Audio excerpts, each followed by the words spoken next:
Hoje você vai conhecer comigo algumas mulheres que estão desenvolvendo o seu trabalho no Vale do Silício. Para elas, a região não é simplesmente o local onde vivem e trabalham. É um ideal de vida, onde suas metas e seus sonhos acabam assumindo a forma tangível de projetos realizados e novos patamares a serem conquistados. O depoimento de cada uma delas nos ensina muito sobre a realidade da inovação e da tecnologia no Vale do Silício.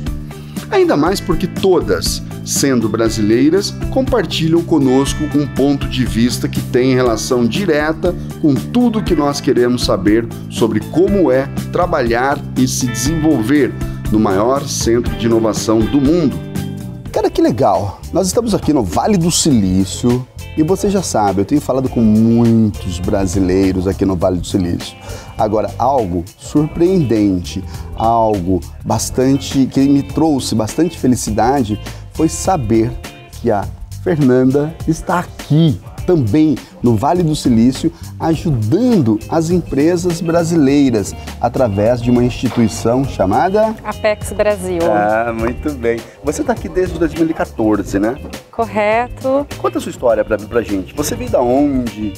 Quero saber um pouquinho antes. Sim, eu sou de Araçatuba, nascida e criada em Araçatuba. Morei em alguns países como Alemanha e África do Sul.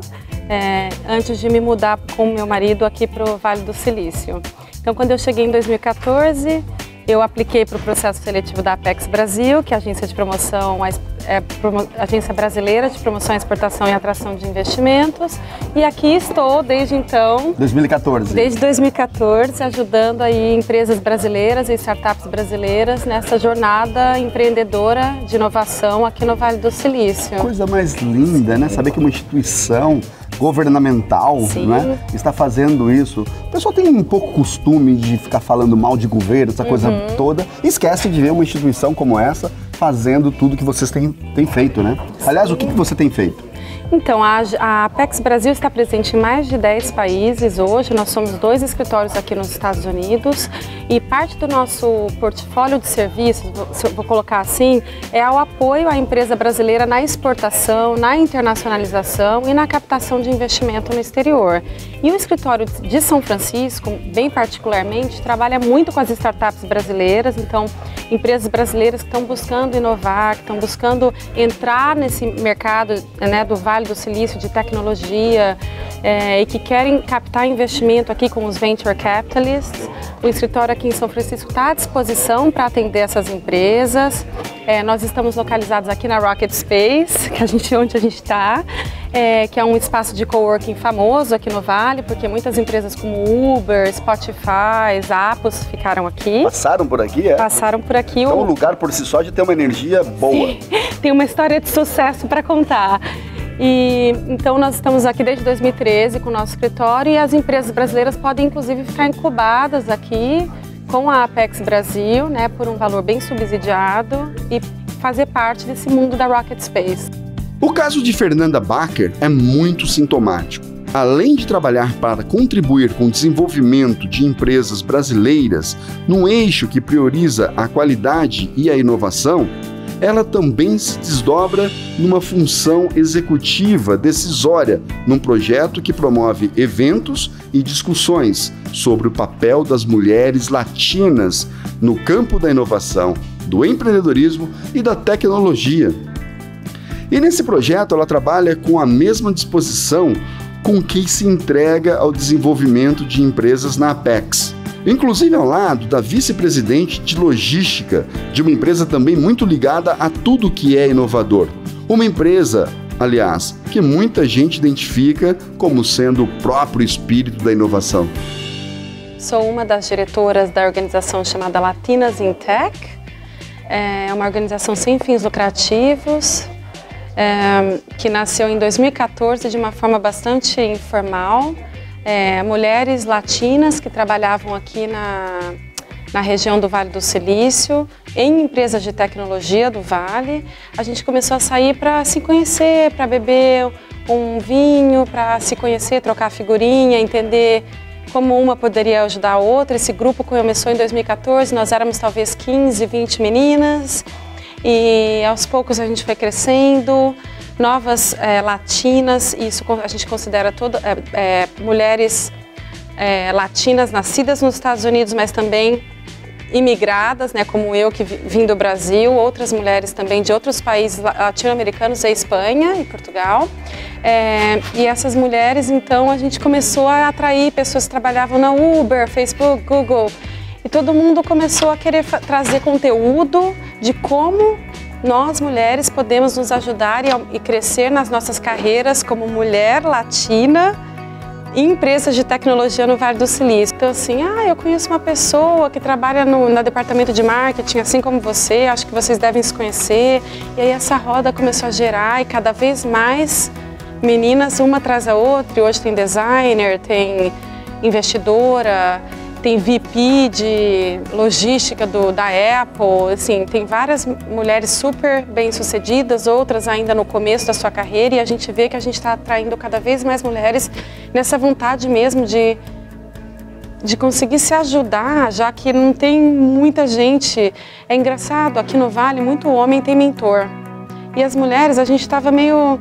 Eu não tenho mentor. Aí você fica com medo de trazer um mentor homem, porque você nunca sabe como pode ser, uma relação um pouco íntima, assim, de trocar experiência. Então, a gente começou a criar agora programas de mentoria, né? Mulheres latinas também dando mentoria para as outras mulheres que estão no início de carreira.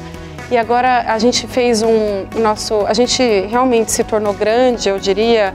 No ano passado, em setembro, a gente fez nossa primeira conferência nacional e a Eva Longoria, da Desperate Housewives, foi nossa madrinha. E ela então entrou com a Global Gift Foundation, que é a organização dela, e a gente fez o nosso evento em conjunto. E a gente recentemente também atraiu novas corporações para sponsorship, para patrocínio. Estamos fazendo programa de capacitação, ensinando como a gente pode negociar melhores salários e promoções, como a gente pode usar a nossa cultura para crescer nos ambientes de trabalho. Enfim, sempre ajudando uma a outra nesse crescimento num ambiente super masculino e difícil de vencer, né? É isso. A previsão de Fernanda Bacher em relação ao papel da mulher na inovação e no mundo é muito clara. E ela é muito direta quando comenta o que significa ser mulher hoje e ser brasileira nos Estados Unidos. Se você não levar isso em consideração, vai como se o mundo fosse só de mulher, sabe? No sentido assim, o mundo já é nosso, sabe? Tem um monte de mulher em posições altíssimas. Eu sei que ainda tem muito a ser feito, mas eu não partiria eu já começo lá atrás porque eu sou mulher. Eu tentaria esquecer esse pensamento meio negativo e pensar... por exemplo, eu sempre falo, o Brasil só me abriu portas nos Estados Unidos. Então, assim, tem gente que chega aqui e fala, eu sou brasileiro, será que eu vou? Eu penso, não, ser brasileira só me ajudou. Então, acho que a gente tem que pensar assim, ser mulher só vai me ajudar, principalmente agora, que tem tanta gente olhando para isso, querendo ajudar, tem programas de aceleração só para mulher, né? Tem programas corporativos que querem atrair mais e mais mulheres. Então, aproveita o momento, aproveita exatamente que você é mulher e vai fazer como se não tivesse diferença. Eu acho que se a gente não der muita atenção, também a gente consegue fazer meio que, sabe, vai e faz. A formação da Maria Fujihara é de uma arquiteta ligada ao planejamento urbano, mas ela vem avançando muito em direções que são tão variadas quanto imprevisíveis. Direções que incluem desde a biologia sintética e a nanotecnologia até a inteligência artificial, a oceanografia e os mecanismos do blockchain. Eu a conheci na DeVault, uma aceleradora que representa na Califórnia um verdadeiro ecossistema de inovação. A Maria é fundadora da Sinai Technologies, uma empresa que desenvolve métodos de mensuração de emissões de gás carbônico e que também monitora o estado atual de sustentabilidade climática, desenvolvendo a primeira plataforma do mundo para medir e avaliar o risco do carbono, combinando metodologias científicas inovadoras e inteligência artificial. Ela também me explicou um tipo muito especial de tecnologia, que, não por acaso, é também uma das suas especialidades. E aí? Tudo bem? Tudo, e você? Na última vez que eu estive aqui, você estava lá quietinha, né? Eu nem sabia que você era brasileira. De repente ela vira e solta uma palavrinha em português, né? Você estava dizendo que você fez Singularity, que você fez? Ah, tá. O que é a Singularity? Conta pra nós. A Singularity é uma universidade aqui no Vale que ensina tecnologias exponenciais. E o ano que eu fiz, o ano passado, tinha um tema de climate change. Ok, vamos lá, vamos por parte. O que é tecnologias exponenciais? Tecnologias exponenciais são todas as tecnologias que vão mudar e já estão mudando, né, o caminho da evolução humana, desde inteligência artificial, robótica, 3D printing, biotech. Depois da Singularity, você decidiu ficar. Por quê?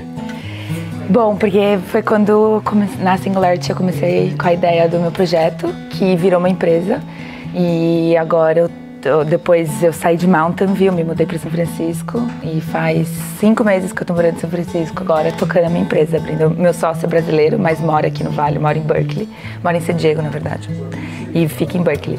E a gente tá tocando a empresa agora. E qual que é o seu projeto? A gente faz um software que utiliza inteligência artificial para fazer cálculo de emissões de gases de efeito estufa. Olha que bacana, que legal isso daí, hein? E por que você está aqui? Por que você não está no Brasil? A vida me trouxe para cá, mas eu acho que a oportunidade de ser empreendedor aqui é muito mais unlimited. Você tem muito mais recurso, as pessoas estão muito abertas para te ajudar. Ok, então você gosta daqui do Vale pelo espírito de colaboração, as pessoas colaboram e te ajudam. E pela fato da visão também, né, de trazer muita tecnologia. Aqui é o Vale do Silício, o nome não é à toa, né? Todas as empresas de tecnologia começaram aqui e depois as empresas venture capitalists, empreendedorismos também vieram da indústria da tecnologia, que era a NASA, a indústria espacial, e depois que virou a indústria de computadores e celulares. Você tem algum funcionário? Tenho 2 pessoas que começaram a trabalhar comigo no projeto. Um é software developer e o outro é um data scientist. O meu sócio, ele é AI engineer. E eu tenho dois... Que é AI? Artificial Intelligence. O que é isso? Inteligência artificial. Ah, tá. Ela já tá toda aqui, né? Já tá toda climatizada pro ambiente. Ai, é difícil trocar a língua toda hora. Tipo, eu ainda não tenho tecnologia, um botão SAP, Maria, ainda não construí. E você, esse pessoal aqui, é fácil ou é difícil contratar um funcionário? Ai, boa pergunta, porque tem muita opção. Tem muita gente procurando emprego e querendo procurar novas oportunidades, só que é caríssimo. Contratar uma pessoa de tecnologia aqui no Vale hoje é muito caro. É caro? Caríssimo. Mão de obra que é caro? Caríssimo. Eu pretendo começar aqui o negócio, mas expandir, voltar para o Brasil e expandir a área técnica lá. Ou na Índia, em algum outro lugar. Ou na Índia? São software developers. E no Brasil também, eu acho que a gente tem que levar essa educação para lá e as escolas têm que ensinar isso para as crianças hoje, ou elas vão ficar fora do mercado de trabalho. Olha que interessante, ou ensina a criança a programar hoje, ou ela fica fora do trabalho, né? Bill Gates disse que nós estamos hoje na década de 70, assim, estamos, né, diretamente ligados, ou seja, em 70 as pessoas não sabiam falar inglês. Hoje, a maioria das pessoas não sabe programar. Então, nós estamos vivendo a década de 70, onde vai haver necessidade de todos, ou a maioria das pessoas, saberem programação. Isso é verdade, você acha? Realmente. Agora, se você fosse levar alguma coisa daqui do Vale do Silício para o Brasil, o que você levaria? Eu acho que levar para o Brasil é que o Brasil já tem esse espírito inovador. Eu acho que o problema do Brasil é estruturas, né? Como que a gente empreende num Brasil que é super burocrático, um país que demora 4 meses para abrir uma empresa. Aqui a gente abre uma empresa de um dia para o outro, algumas horas. E eu abri a minha empresa sem ter um visto. Então, eu acho que a gente precisa mudar alguns sistemas no Brasil, mas eu acho que o Brasil tem tudo. Tem os brasileiros que são super inovadores, são super trabalhadores. Só falta alguns recursos, talvez. Share economy é uma coisa que eu adoro, de paixão. O que é isso, share economy? Share economy é a economia compartilhada, né? Então, quando você começa a compartilhar o carro, não só com você, exato. Aqui tem bicicleta elétrica, aqui tem patins elétrico, tem patinete elétrico, skate elétrico. Tudo compartilhado. Tudo compartilhado, você aluga em qualquer lugar. Maria, legal, legal. Bom, você disse muito, o que você falou, essa questão de viajar na maionese, né? Viajar nas ideias, ter um pensamento muito maior, muito mais amplo, né? Acho que isso é importante, essa visão toda, né? E esse network que você falou, acho que são duas dicas sensacionais. Esse network, economia compartilhada, visão de longo alcance. É isso que nós da Rota da Inovação queremos levar para você. Tá aí a Maria, aqui no Vale do Silício, dando todas essas dicas pra gente de uma forma tecnológica, né? A Glória Hunt é uma Trade Officer que veio da iniciativa privada para transformar o consulado brasileiro em São Francisco numa rede articulada de relacionamentos. Uma Trade Officer, você sabe, é a pessoa responsável por coordenar as atividades financeiras e de crédito para viabilizar operações de exportação e importação. Ela vive na Califórnia e tem uma visão muito apurada sobre a situação das mulheres no trabalho e no mundo. Glória, você chegou quando aqui nos Estados Unidos? Eu cheguei aqui em 1999, em dezembro de 1999. O que você veio fazer aqui, menino?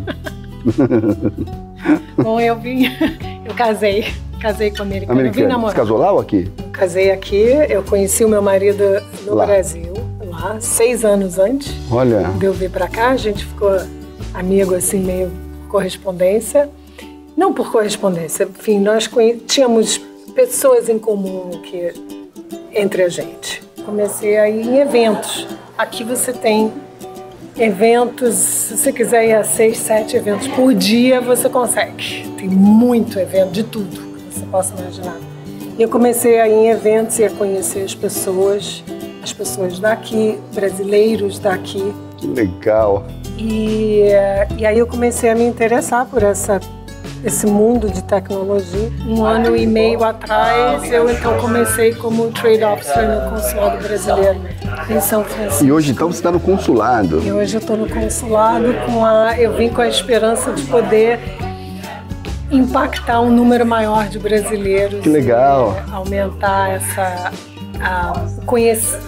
aumentar a quantidade de brasileiros que têm conhecimento de como que a gente faz negócio aqui. Que bacana. É uma paixão para mim. Ah, que legal. Você falou que um ponto forte aqui no Vale do Silício é o network, né? O tempo todo é o network. Quais são alguns outros pontos fortes que você enumeraria para nós, falando em relação a Vale? Foco. Pessoal focado aqui. Você tem que ser focado. O empresário, o empreendedor, ele tem que ser focado em vários aspectos. Se você quer uma reunião com alguém, se você está interessado em conhecer alguém, seja focado, aprenda tudo que você puder aprender sobre aquela pessoa ou sobre aquela empresa, para que quando você tiver a oportunidade de conhecer aquela pessoa, você faça perguntas relevantes. Você tenha o foco também na sua necessidade. Qual é a sua necessidade, para que você não desperdice o tempo daquela pessoa, para que você entenda o que aquela pessoa como que aquela pessoa pode realmente contribuir para você. Então, o foco é muito importante. O foco também do empreendedor naquilo que ele faz, na solução que ele provê ou no produto que ele vende. O brasileiro, que é muito flexível e muito criativo, ele tem a tendência, quando ele está visitando um cliente, e o que o cliente precisa não é exatamente o que você faz, a gente tem a tendência de dizer, não, mas eu posso fazer isso para você.